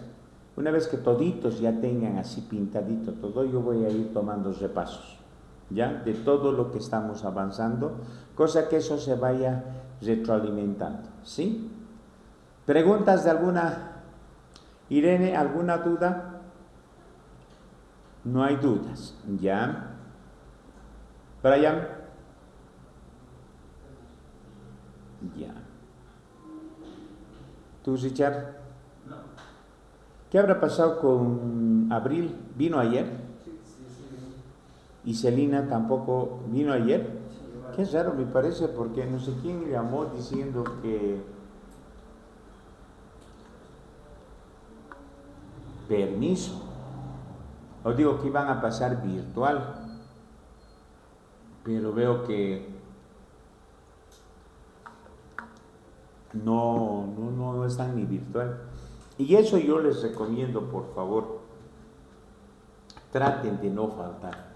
Por ejemplo, las dos, buen trecho ya no tienen y va a ser un vacío. Entonces quedan dudas. Y eso no me gusta porque no están siguiendo de manera secuencial todo. ¿Ya? Por favor, en ese sentido. Bien. ¿Qué otras recomendaciones? Los felicito, esta mañana toditos estuvieron ya para empezar. Han visto, hemos empezado, hemos avanzado bastante. Traten igual de estar siempre lunes, miércoles y viernes a la hora que yo les he dicho. ¿Qué tal su clase ayer con el profesor Fausto?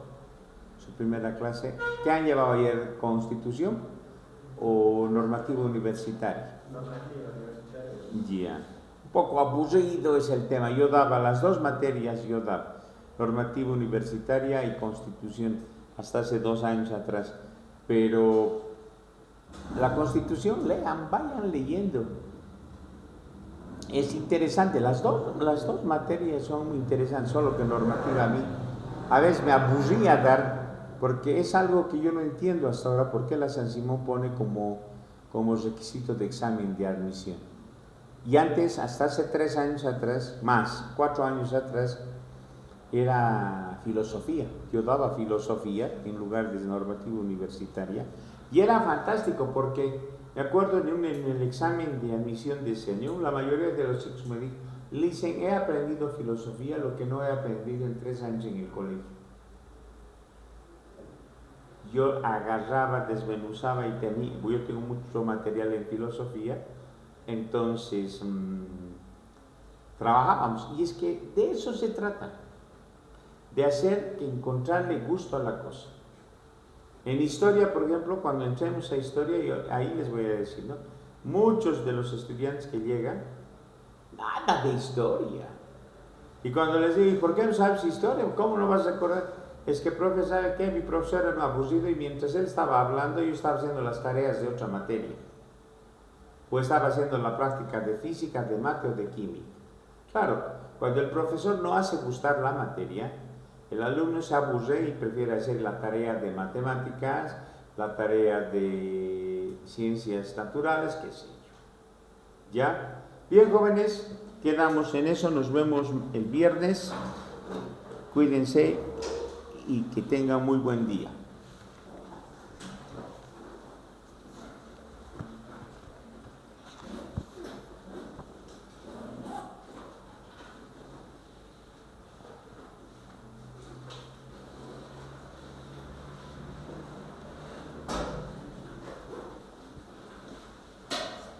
Chao, chao, hasta el viernes. Hasta luego. Chao, chao. Chao, chao.